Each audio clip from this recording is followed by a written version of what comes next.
በአራት ኪሎና በመቀሌ መካከል ያለው ውጥረት በበረታበት በዚህ ሰዓት የአሜሪካ ከፍተኛ ዲፕሎማቶች ዛሬ ወይም ነገ ወደ መቀሌ ሊጓዙ መሆናቸው ተሰምቷል። የህወሓት ታጣቂዎችና የትግራይ ሰላም ኃይሎች ከባድ ውጊያ እያደረጉ እንደሚገኝም ተነገረ።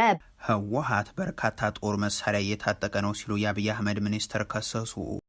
በትግራይ ከፍተኛ ወታደራዊ ዝግጅትን እያደረገ የሚገኘውና በፌደራል መንግስት ሁለት ከፍተኛ ባለስልጣናት አንድ ቀን ጥቃት ሊከፍት ይችላል የሚል ክስ የቀረበበት ህወሓት ሰላም ከመያለኻትኩም ናይ ወድኹሉ ዩቲዩብ ቻናል ተኸታተልቲ ከም ተለምዶ ሕጁን አምሃራይን አዘናጋዕን ቪዲዮ ሒዘልኩም መጽለኹ ናይ ዩቲዩብ ዝሓድሽ ዝኾንኩካ ሰብስክራይብ ምግባር ቤተሰቡን ናበና ናፍቲ ፓርላማ አዘራራኹ ዘን ንሱም ሰሚዕና ህወሓት ሕጁን በአንፈት ግንባር ዓፋርን ኩናት ጀሚረና ተባሃለ ዘሎ ካብ አሜሪካ ብዙሓት ልኡኻት ከም ዝመጹ እናሰማዕና ዲና ሕጂ ግን ናፍቲ ፓርላማ በዓፋር ግንባር ኩናት ጀሚራ ዝባሃል ዘሎ እስኪ ንዑ ሓቢራ ንስማዕሞ ናፍቲ ዝቕፅል ሓቢራ ንኸይና ምሳይ ጽንሑ። የህወሓት ታጣቂዎችና የትግራይ ሰላም ኃይሎች ከባድ ውጊያ እያደረጉ እንደሚገኝም ተነገረ። በአፋር ክልል አቅራቢያ ጨርጭር ቢሶበር በተባለ አካባቢ የህወሓት ታጣቂዎችና የትግራይ ሰላም ኃይሎች ከባድ ውጊያ እያደረጉ ይገኛሉም ተብሏል። በአፋር ክልል አቅራቢያ ጨርጭር ቢሶበር በተባለ አካባቢ የህወሓት ታጣቂዎች ራሳቸውን የትግራይ ሰላም ኃይል ብለው ካደራጁ ኃይሎች ጋር የተኩስ ልውውጥ እያደረጉ መሆኑን ከሰዓታት በፊት ማለትም 12 ሰዓት ከትግራይ የወጡ መረጃዎችም ጠቁመዋል። ሐራ መሬት ያሉ ኃይሎች ትግራይን ከህወሓት ነፃ ለማውጣት እንደሚታገሉ በተደጋጋሚ ሲገልጹም ተሰምተዋል ነው የተባለው። በአራት ኪሎና በመቀሌ መካከል ያለው ውጥረት በበረታበት በዚህ ሰዓት የአሜሪካ ከፍተኛ ዲፕሎማቶች ዛሬ ወይም ነገ ወደ መቀሌ ሊጓዙ መሆናቸው ተሰምቷል። ጉዞው ትልቅ ትኩረት የሳበው የአሜሪካ መንግስት አክራሪ ባላቸው የህወሓት አመራሮች ላይ የቪዛ አቀባ መጣሉን ይፋ ካደረገ ከጥቂት ቀናት በኋላ የተካሄደ መሆኑ ነው። እነዚህ ከፍተኛ ዲፕሎማቶች በመቀሌ በሚኖራቸው ቆይታም ከህወሓት ከፍተኛ አመራሮች ጋር ቀጥታ ውይይት እንደሚያደርጉ ከዲፕሎማቲክ ምንጮች የተገኘው መረጃ ያመለክታል። የአሜሪካ ዲፕሎማቶች ድንገተኛ ጉዞ በሁለቱ ወገኖች መካከል ያለውን ከፍተኛ ውጥረት ያረግበው ይሆን? የእናንተ አስተያየት ምንድነው? ኮሜንት ላይ አጋሩኝ።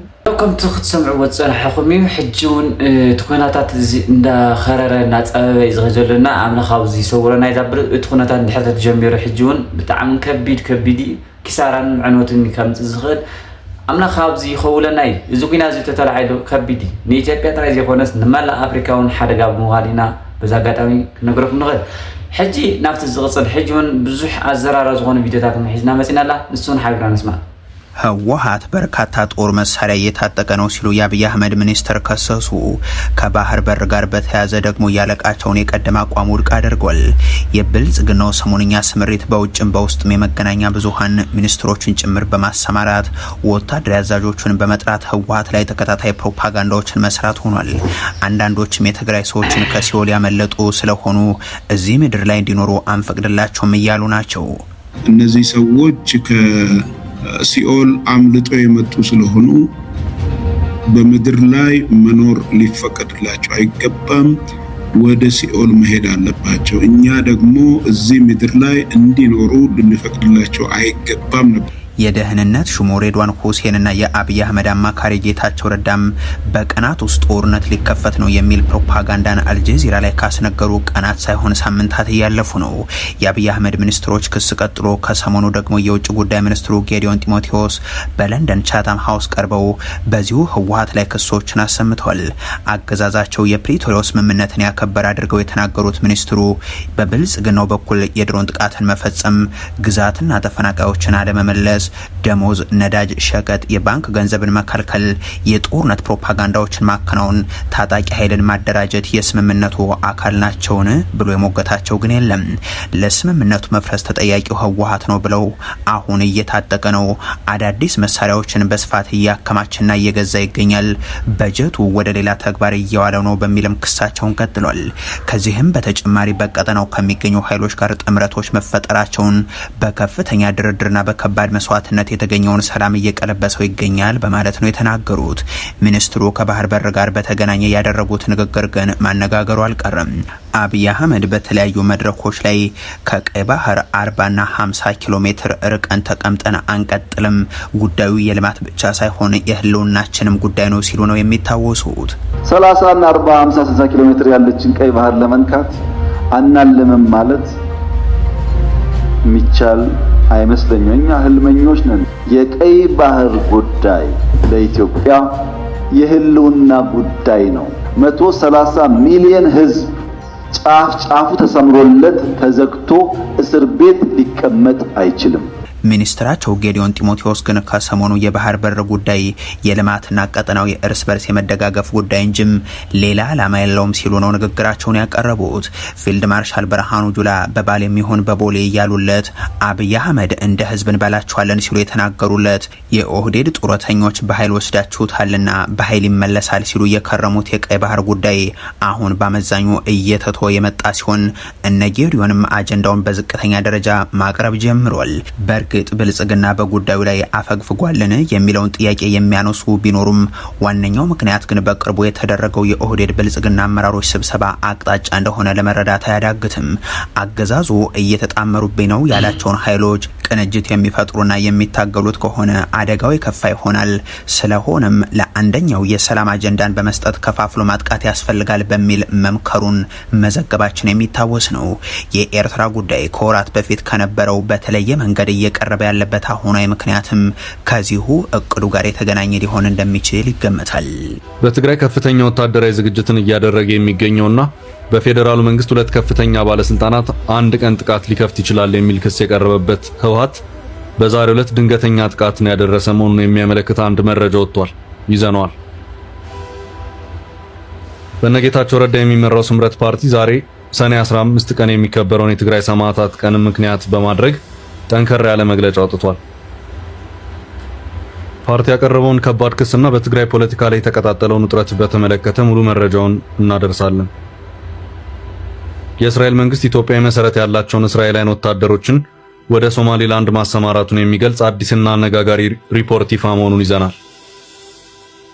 የአምስት የፖለቲካ ፓርቲዎች ቅንጅት የሆነው ትብብር ለኢትዮጵያ አንድነት በሰባተኛው ጠቅላላ ምርጫ ውጤት ከመገለጹ ቀደም ብሎ ድምጽ አግኝቶ ቢያሸንፍም ወደ ፓርላማ እንደማይገባ መግለጹን፣ እንደዚሁም በዘንድሮ ምርጫ በኦሮሚያ አንድም ወንበር ያላገኘው ኦነግ በአዲስ አበባ ወንበር ማግኘቱን፣ አንድ የአሜሪካ ከፍተኛ ዲፕሎማት ፕሬዝዳንት ትራምፕ ከታላቅ የኢትዮጵያ ህዳሴ ግድብ እጃቸውን ያንሱ ማለታቸውንና አንድ ግርምትን የጫረ እገታን የምንመለከት ይሆናል። እስከ ጥንቅራችን ፍጻሜ አብራችሁን ቆዩ። የምንለቃቸው ዕለታዊ ትኩስ ዜናዎች እንዲደርሷችሁ ላይክ፣ ሼር፣ ሰብስክራይብ ማድረግ እንዳትረሱ።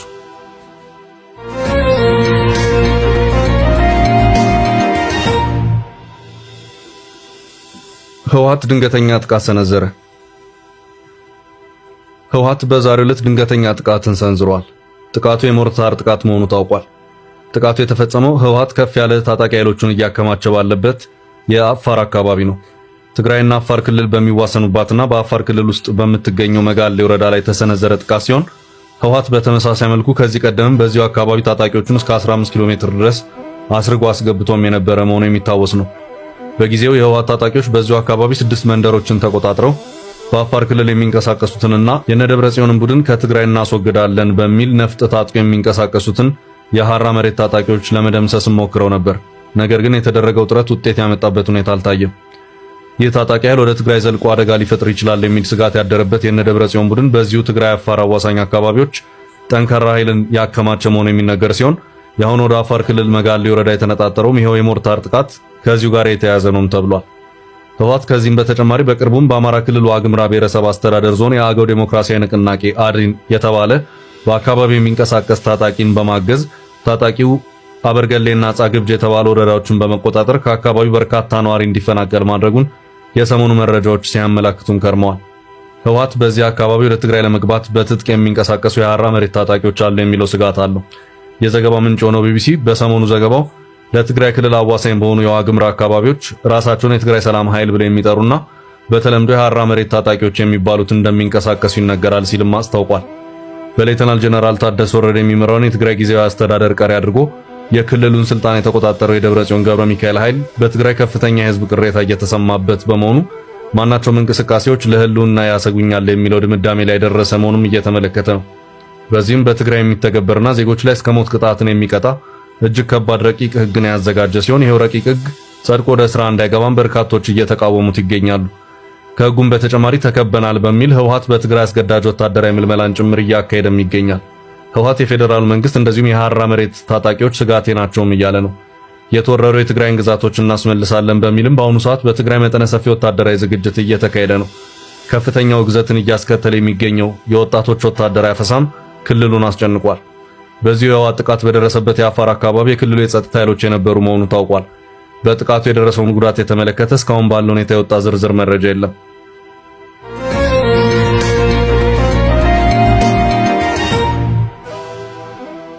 በቀጣይ መረጃ የባለስልጣናት ልጆች ሸሽተዋል።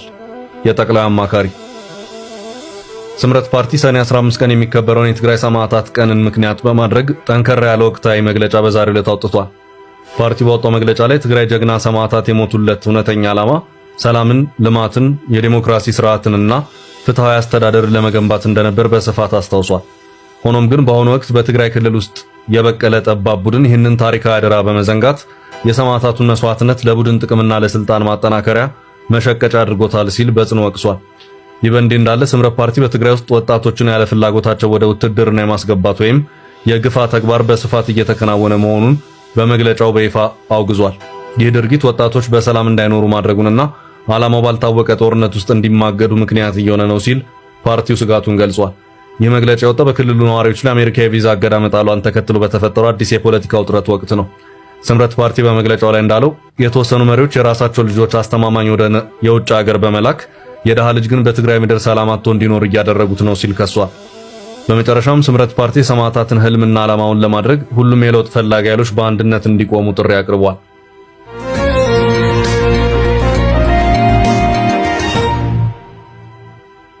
ወደ ቀጣይ መረጃ አለፍን። ኦነግ በአዲስ አበባ በዘንድሮ 7ኛ ሀገራዊ ምርጫ ከተወዳደሩት መካከል አንዱ የሆነው የኦሮሞ ነጻነት ግንባር ኦነግ ከተወዳደረባቸው አካባቢዎች በኦሮሚያ አንድም የክልል ምክር ቤት መቀመጫ ባያገኝም በአዲስ አበባ ምክር ቤት ግን 2 መቀመጫዎችን ያገኘ መሆኑ ታወቀ። 528 መቀመጫዎች ካሉት የኦሮሚያ ክልል ምክር ቤት ውስጥ ብልጽግና 523ቱን ሲያሸንፍ የግል ተወዳዳሪዎች 4ቱን እንዲሁም የኢትዮጵያ ዜጎች ለማህበራዊ ፍትህ ኢዜማ 1 መቀመጫ አሸንፈዋል። ኦነግ ምንም የምክር ቤት ወንበርን ማግኘት ያልቻለው በኦሮሚያ ክልል ደረጃ ብቻ ሳይሆን በፌደራል ደረጃ ባለው ምክር ቤት ጭምር ነው። 158 መቀመጫዎች ላሉት የዋና ከተማው አዲስ አበባ ምክር ቤት መቀመጫዎች ከተወዳደሩት ፓርቲዎችና የግል እጩዎች መካከል ብልጽግና 134ቱን ሲያሸንፍ ኢዜማ 8፣ አንድ ኢትዮጵያ ፓርቲ 4፣ ህዳሴ ትብብር ለኢትዮጵያ አንድነት፣ ሰላም ለኢትዮጵያና ኦነግ 2 መቀመጫ አሸንፈዋል። 3 ፓርቲዎችና አንድ የግል ተወዳዳሪም አንድ ወንበር ተጋርተዋል። ኦነግ በኦሮሚያ በርካታ አካባቢዎች እጩዎችን አቅርቦ የነበረ መሆኑን መረጃዎች አመላክተዋል። በኢትዮጵያ ፖለቲካ ታሪክ ውስጥ ረዘም ያሉ ዓመታትን ያስቆጠረው ኦነግ አንድ ጊዜ በሰላማዊ ትግል ሌላ ጊዜም በትጥቅ ትግል እያለ እንደዚሁም የውስጥ የፖለቲካ መከፋፈሎች እየወጣና እየገባ አሁን ያለበት ደረጃ ደርሷል። ድርጅቱ ከቀድሞ ገዢ ፓርቲ ኢህአዴግ ጋር በመሆን አሁን ያለው ህገ መንግስት መነሻን የሚባለውንና ቻርተር የሚባል የሽግግር ዘመድ ሰነድ ከማርቀቅ ጀምሮ በጊዜው መንግስት እስከ መጋራትም ደርሶ ነበር። ሆኖም መሃል ላይ በተፈጠረው አለመግባባት የሽግግር መንግስቱንም ጥሎ የወጣ ሲሆን ወደ ትጥቅ ትግሉም ተመልሶ እሱም ቢሆን በአገር ውስጥ አልሳካ ሲለው ከግንቦት 7ና ሌሎች ጋር በመሆን ወደ ኤርትራ ምድር ገብቶም የነበረ መሆኑ የሚታወስ ነው። ጠቅላይ ሚኒስትር አብይ አህመድ ወደ ስልጣን ከመጡ በኋላ በኤርትራ የነበሩት ታጣቂዎች ወደ አገር ቤት ሲመለሱ አብሮ አገር ውስጥ የገባው ኦነግ የፖለቲካ ክንፉ መቀመጫውን አዲስ አበባ ሲያደርግ ወታደራዊ ክንፉ ደግሞ የኦሮሞ ነጻነት ሰራዊት በሚል በነጃ አልመሮ እየተመራ ጫካ ገባ። በኦሮሚያ ክልል የሚንቀሳቀሱት የኦሮሞ ፌዴራሊስት ኮንግረስ ኦፌኮ፣ የኦሮሞ ነጻ አውጪ ግንባር ኦነግና የኦሮሞ ብሔራዊ ፓርቲ ኦብፓ የዛሬ 6 ዓመት ታህሳስ 24 በጥምረት ለመስራት ሲያደርጉ የቆዩትን ድርድር በማገባደድ ስምምነት ላይ ደርሰውም ነበር። በጋራ በክልሉ ምርጫ ለመወዳደርም ጭምር አቅደውም ነበር። ሆኖም አልተሳካም። በጊዜው ይህ ጥምረት በተለይም ለብልጽግና ፓርቲ በኦሮሚያ ክልል የሚኖረውን ድጋፍ የሚገዳደር መሆኑ ሲገለጽ ቆይቶም ነበር። ዛሬ ኦነግና ኦፌኮ በተለያዩ መንገዶች ላይ ይገኛሉ። ኦነግም በዘንድሮ 7ኛው ሀገራዊ ምርጫ በኦሮሚያና በአዲስ አበባ ደረጃ በፌዴራል ደረጃ እንዲሁም በክልል ምክር ቤቶች ደረጃ ቢወዳደርም በኦሮሚያ ለክልልም ሆነ ለፌዴራል የሚሆን መቀመጫ ያገኘበት ሁኔታ አልታየም። በአንጻሩ በአዲስ አበባ ምክር ቤት 2 ወንበሮችን እንዳገኘ መረጃዎች ያመለክታሉ።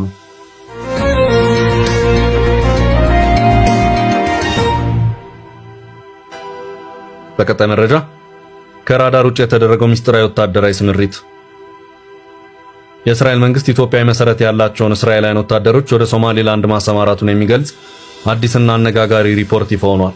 ሚድል ኢስት አይ የአንድ ከፍተኛ የሶማሊያ መንግስት ባለስልጣንን ጠቅሶ እንደዘገበው ስማቸው ያልተጠቀሰ የደህንነት መኮንን ወደ 50 የሚጠጉ የእስራኤል ወታደሮች ወደ ሶማሊላንድ መላካቸውን አረጋግጠዋል። ይህ ስምሪት የተከናወነው እስራኤል ራሷን በራሷ ሪፐብሊክ አድርጋ ያወጀችውን ሶማሊላንድን በይፋ እውቅና ከሰጠችበት ካለፈው ከፈረንጆቹ ታህሳስ 2025 ዓ.ም ማግስት ጀምሮ እንደሆነ ተገልጿል። ይህ በእንዲህ እንዳለ ወታደሮቹን የመመልመል ሂደት ልዩ ጥንቃቄ የተደረገበት እንደነበር የዜናው ምንጭ በሰፊው አብራርቷል። እንደ ሶማሊያው ባለስልጣን ገለጻ ከሆነ እስራኤል እነዚህን ወታደሮች የመረጠችው ከአፍሪካውያን በተለይም ከኢትዮጵያውያን አይሁዳውያን ቤተ እስራኤላውያን መካከል ነው። ይህ የተደረገበት ዋና ምክንያት ወታደሮቹ በአካባቢው ካለው ማህበረሰብ ጋር በቀላሉ እንዲቀላቀሉና የሰዎችን ትኩረት ሳይስቡ የደህንነት ስራቸውን በሚስጥር እንዲያከናውኑ ለማስቻል እንደሆነ ተጠቁሟል። ይሁን እንጂ የእስራኤል መከላከያ ሰራዊት ስለዚህ ክስ አስተያየት ለመስጠት ፍቃደኛ ያልሆነ ሲሆን የሶማሊላንድ ባለስልጣናትም ለቀረበላቸው ጥያቄ ምላሽ አልሰጡም። በሌላ በኩል ይህ ክስ የወጣው በእስራኤልና በሶማሊላንድ መካከል ያለው የደህንነት ትብብር በከፍተኛ ሁኔታ እያደገ በመጣበት ወቅት ነው። ባለፈው ሳምንት የእስራኤል መከላከያ ሚኒስትር እስራኤል ካትዝ ከሶማሊላንድ ፕሬዝዳንት አብዲራህማን መሐመድ አብዱላሂ ጋር ባደረጉት ስብሰባ ሁለት ወገኖች ለዓመታት ከራዳር ውጪ በሚስጥር ሲተባበሩ እንደነበር ይፋ አድርገዋል። መከላከያ ሚኒስትሩ እስካሁን ድረስ ይፋ ያልተደረጉና እጅግ ሚስጥራዊ የሆኑ የጋራ ኦፕሬሽኖችን በጋራ ሲያከናውኑ መቆየታቸውን መግለጻቸው አይዘነጋም። እስራኤል በሶማሊላንድ ውስጥ የጦር ሰፈር ልትገነባ ትችላለች የሚለው ግምት በአፍሪካ ቀንድ የፖለቲካ መድረክ ላይ ትልቅ መነጋገሪያ ሆኗል። ይሁን እንጂ የሶማሊላንድ መከላከያ ሚኒስትር መሐመድ ዩሱፍ አሊ እስራኤል በግዛታቸው ላይ ምንም አይነት የጦር ሰፈር እንደማታንቀሳቅስ በማስተባበል ክሱን ሙሉ በሙሉ አስተባብለዋል።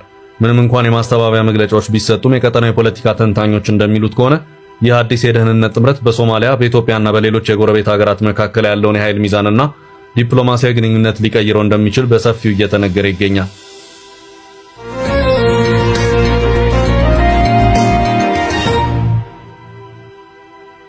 ወደ ቀጣይ መረጃ ስናልፍ ያሸነፈውን የምርጫ ወንበር አልቀበልም ያለው ጥምረት የሙዚቃ አቀናባሪው ካሙዙ ካሳ ምርጫውን ማሸነፉን ገለጸ።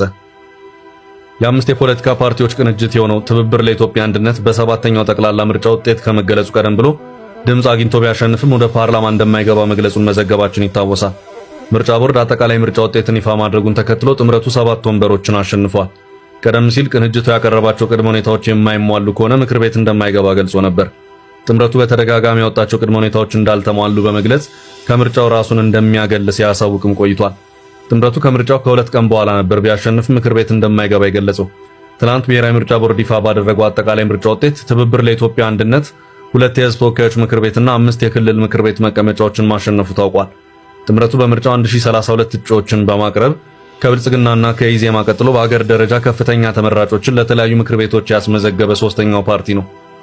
በአዲስ አበባ በአማራና በማዕከላዊ ኢትዮጵያ ክልሎች በአጠቃላይ 7 ወንበሮችን በምርጫው 2018 ያሸነፈው ቅንጅቱ ከምርጫው ውጤት መገለጽም በኋላ በውሳኔ ጸና መሆኑን የጥምረቱ የህዝብ ግንኙነት ኃላፊ አቶ ጌትነት ወርቁ ማረጋገጣቸውን የቢቢሲ ዘገባ አመልክቷል። ምርጫውን የጨረባ ሲል የገለጸው ትብብሩ እጅግ የተወሳሰበውን የሀገራችንን ችግር ከድጡ ወደ ማጡ ከመውሰድ በዘለለ ዴሞክራሲን አያዋልድም በማለት አጣጥሎታል። ጥምረቱ የሀገሪቱን የሰላምና የደህንነት እጦት እንዲሁም ጠባብ የፖለቲካ ምህዳር በዋና ምክንያትነት ያነሳል። መንግስት ሸብረክ ብሎ ወደ መነጋገሩ ወደ መደራደሩ እስኪሄድ ድረስ እኛም እውቅና አንሰጠው የብልጣብልጥ ጨዋታ ነው በማለት ሀገራትም ምርጫውን እውቅና እንዲነፍጉት ውትወታ እያደረጉ መሆናቸውን ኃላፊው ገልጸዋል። አቋማችሁ ከምርጫው በፊትም ይህ ከሆነ ለምን በምርጫው ተሳተፋችሁ የሚል ጥያቄ የቀረበላቸው የህዝብ ግንኙነት ኃላፊው ለመሳተፋቸው ምክንያት የሆኑ ንግግሮች ስለነበሩ እንደሆኑ የገለጹ ሲሆን ሆኖም ዝርዝር መረጃ ከመስጠት ግን ተቆጥበዋል። በቅድመ ሁኔታዎቻችን ላይ ምናልባት ጆሮ የመስጠት ዘንበል የማለት ምልክቶች ሊኖሩ ይችላሉ የሚል እምነቶች ነበሩ በማለት በግልጽ መናገር ባልፈለጉትና ወደፊት ይፋ እናደርገዋለን ባሉት ምክንያት ወደ ምርጫው ለመግባት መወሰናቸውን ተናግረዋል። አቶ ጌትነት ምክር ቤት አንገባም የሚለው አቋማቸው የመረጣቸውን የህዝቡን ድምጽ መንፈግ አይደለም ሲሉ ተከራክረዋል።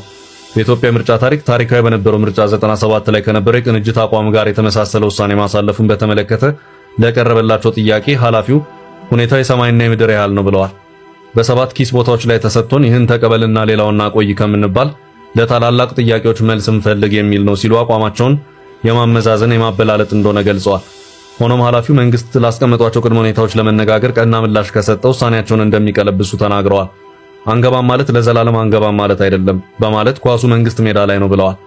ጥምረቱ ጦርነትን ማቆም፣ እስረኞችን መፍታት፣ የፖለቲካ ምህዳርን ማስተካከል፣ በአገር ዕጣ ፈንታ ላይ መነጋገር የሚል መስፈርቶችን አስቀምጧል።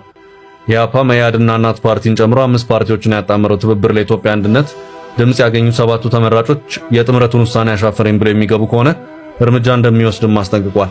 የሚገቡ ካሉ ከውግዘትና ፓርቲ መባረር ድረስ እርምጃ ይጠብቃቸዋል ማለታቸውን የቢቢሲ ዘገባ አመልክቷል። በተያያዘ ዘገባ የሙዚቃ አቀናባሪው ካሙዙ ካሳ ምርጫውን ማሸነፉን ገለጸ። በየካ ክፍለ ከተማ በብልጽግና ፓርቲ ለምርጫ ቀርቦ የነበረው አርቲስት ካሙዙ ካሳ በአካባቢው ነዋሪዎች ከፍተኛ ድምጽ ተሰጥቶት ማሸነፉን ይፋ አድርጓል። አርቲስቱ የምርጫ ውጤቱን ተከትሎ ለመራጮች ምስጋናውን አቅርቧል።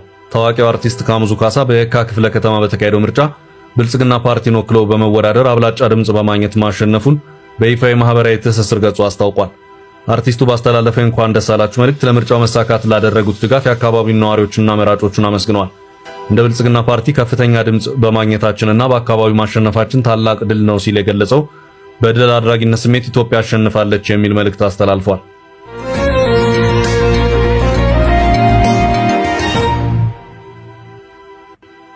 በቀጣይ ርዕስ ትራምፕ ከግድቡ ላይ እጃቸውን ያንሱ አምባሳደሩ። የቀድሞ የአሜሪካ የአፍሪካ ጉዳዮች ረዳት ሚኒስትርና አንጋፋው ዲፕሎማት ቲቦር ናጊ የዩናይትድ ስቴትስ ፕሬዝዳንት ዶናልድ ትራምፕ የታላቁ የኢትዮጵያ ህዳሴ ግድብን የተመለከቱ ሁኔታዎችን በአግባቡ ቢረዱ ኖሮ የተለየ አቋም ይዙ እንደነበር በይፋ ገልጸዋል። ቲቦር ናጊ ይህንን ጠንከር ያለ አስተያየት የሰነዘሩ ሰሞኑን ፕሬዝዳንት ዶናልድ ትራምፕ ስለ ታላቁ የኢትዮጵያ ህዳሴ ግድብ ካስተላለፉት አነጋጋሪ መልእክት ጋር በተያያዘ ነው። የአሜሪካው ፕሬዝዳንት ዶናልድ ትራምፕ የታላቁ የኢትዮጵያ ህዳሴ ግድብ ግንባታ በግብጽ ላይ ከፍተኛ ችግር እየፈጠረ ነው በማለት ከሰሞኑ አወዛጋቢ መልእክት መስደዳቸው የሚታወስ ነው። ፕሬዝዳንቱ ይህን መልእክት ያስተላለፉት ፈረንሳይ ሀገር ከሚካሄደው የቡድን ሰባት መሪዎች ስብሰባ በተጓዳኝ ከግብፁ ፕሬዝዳንት አብዱልፈታህ አልሲሲ ጋር በነበራቸው ልዩ ግንኙነት ወቅት መሆኑ ይታወቃል። ፕሬዝዳንት ትራምፕ በግድቡ የውሃ ሞላልና አጠቃቀም ዙሪያ ግብጽ ኢፍትሃዊ በሆነ ሁኔታ ተስተናግዳለች በማለት በኢትዮጵያ ላይ ከፍተኛ የፖለቲካ ትችት የሰነዘሩ ሲሆን ይህ የትራምፕ ንግግር በኢትዮጵያውያን ዘንድ ከፍተኛ ቅሬታንና የአምባሳደሮች የተቃውሞ ምላሽ እንዲቀሰቀስ ምክንያት ሆኗል። የአሜሪካው አምባሳደር ቲቦር ናጊ በትዊተር ገጻቸው ላይ ፕሬዝዳንቱ ስለ ህዳሴው ግድብ ዙሪያ ያሉትን እውነተኛ ሁኔታዎች በደንብ ቢረዱ ኖሮ አሁን ካላቸው የተለየና የተሻለ መስመር ይከተሉ እንደነበር በግልጽ አስፍረዋል። አሜሪካ ከዚህ የሁለቱ ሀገራት ውዝግብ ውስጥ ሙሉ በሙሉ እጇን እንድታነሳ የጠየቁት ናጊ ጉዳዩን ለራሳቸው ለኢትዮጵያና ለግብጽ መተው እንደሚገባና ሁለቱ ሀገራትም በጊዜ ሂደት ችግራቸውን በራሳቸው መንገድ መፍታት እንደሚችሉ በጽኑ መክረዋል። ሁለቱ ሀገራት ውሎ አድሮ የጋራ መግባባት ላይ መድረሳቸው የማይቀር መሆኑን ዲፕሎማቱ እምነታቸውን ገልጸዋል። በሌላ በኩል ፕሬዝዳንት ትራምፕ የግድቡን የረጅም ጊዜ ውዝግብ ከፕሬዝዳንት አልሲሲ ጋር በሰፊው እንደሚወያዩበትና በአሜሪካ በኩል አዲስ መፍትሄ ለመፈለግ እንደሚጥሩ በዚሁ ስብሰባ ላይ መጠቆማቸው አይዘነጋም። ትራምፕ በግብጽና በኢትዮጵያ መካከል የተፈጠረውን አለመግባባት ለመፍታት አስተዳደራቸው በድጋሚ ጥረት እንደሚያደርግና ሁለቱንም ወገኖች ወደ ውይይት ለማምጣት እንደሚፈልግ ገልጸዋል። ይሁን እንጂ አሜሪካ በዚህ ጉዳይ ላይ በድጋሚ ገብታ የምታደርገው ጥረት ፍሬያማ ሊሆን የሚችለው የሁለቱንም ሀገራት ብሔራዊ ጥቅም ያከበረና ገለልተኛ የሽምግልና መስመር መከተል ስትችል ብቻ እንደሆነ የአፍሪካ ቀንድ የፖለቲካ ተንታኞች በሰፊው እየገለጹ ይገኛሉ። ፕሬዝዳንት ትራምፕ በመጀመሪያው የስልጣን ዘመናቸው እንዲሁ የግድቡን ውዝግብ ለመፍታት አሜሪካ ያዘጋጀችው ረቂቅ የስምምነት ሰነድ ለሁለቱ ሀገራት አቅርበው የነበረ መሆኑ አይዘነጋም። በወቅቱ ዋሽንግተን ላይ በተካሄደው ውይይት የቀረበው የውሳኔ ሰነድ የግብጽ መንግስት ወዲያውኑ ሙሉ በሙሉ የተቀበለው ቢሆንም የኢትዮጵያ መንግስት ግን የአሜሪካው ረቂቅ ሰነድ የኢትዮጵያ ሉዓላዊነትና የተፈጥሮ ሀብት የመጠቀም መብትን የሚጋፋ ነው በማለት ውድቅ ማድረጉ ይታወሳል።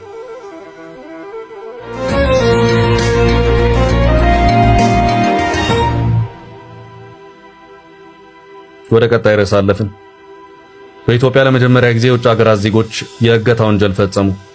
ህንዳውያንን አዲስ አበባ ውስጥ ያገቱ ፓኪስታናውያን ተያዙ። ለጉብኝት ወደ ኢትዮጵያ የመጡ የውጭ ሀገር ዜጎችን በማገት በርካታ ብሮችን የጠየቁ የውጭ ሀገር ዜጎች መታሰራቸውን የፖሊስ መረጃ አመለከተ። እገታውን የፈጸሙት 3 የፓኪስታን ዜጎች ሲሆኑ እገታ ፈጽሞ ለማስለቀቂያ ከ15 ሚሊዮን ብር በላይ መጠየቃቸውን መረጃው አመልክቷል። እገታ የተፈጸመባቸው ደግሞ ህንዳውያን ዜጎች ናቸው። አጋቾቹ የፓኪስታን ዜግነት ያላቸው ዝሻን ካሊድ፣ ፍርዝ መሐመድ እና መሐመድ ጀናይድ የተባሉ መሆናቸው ሲገለጽ የእገታ ወንጀል የተፈጸመው ሰኔ 4 እና ሰኔ 11 ቀን ሲሆን እገታ የተፈጸመው በለሚኩራ ክፍለ ከተማ ወረዳ 9 ጎሮ አትሌቶች መንደር ውስጥ መሆኑ ተነግሯል። ተጠርጣሪዎቹ ጎሮ አትሌቶች መንደር ውስጥ በተከራዩት የመኖሪያ ቤት የህንድና የባንግላዴሽ ዜግነት ያላቸውን ግለሰቦች በማገት በመያዣነት በመጠቀም የግል ተበዳዮችን በገመድ በማሰርና በፕላስተር አፋቸውን በማፈን ከ15 እስከ 30 ሚሊዮን ብር ጠይቀዋል። ተጠርጣሪዎቹ በዚህ ብቻ ሳያበቁ ሰኔ 11 ቀን ወደ ኢትዮጵያ ለጉብኝት የገቡ 4 የህንድ ዜጎችን በማሰርና በመደብደብ ከ15 እስከ 25000 የህንድ ሩፒያ አስልኩ በማለት ድብደባ ሲፈጽሙባቸው እንደነበር የግል ተበዳዮች ለፖሊስ መናገራቸውን ዘገባው ያመለክታል። የወንጀሉ መፈጸም መረጃ የደረሰው የለሚኩራ ክፍለ ከተማ ፖሊስ ዋና መምሪያ ተገቢውን የፍርድ ቤት መያዣና የመበርበሪያ ትዕዛዝ በማውጣት ባከናወነው ኦፕሬሽን ተጠርጣሪዎቹ ለወንጀል ድርጊት ሲጠቀሙበት ከነበረው ቢላዋ፣ ገመድና ፕላስተር እንዲሁም ከተለያየ የውጭ ሀገር ገንዘቦች ጋር በቁጥጥር ስር ውለዋል። ውድ ቤተሰቦቻችን ለዛሬ ያዝንላችሁን ርዕሰ ጉዳዮች እዚህ ላይ ቋጨን።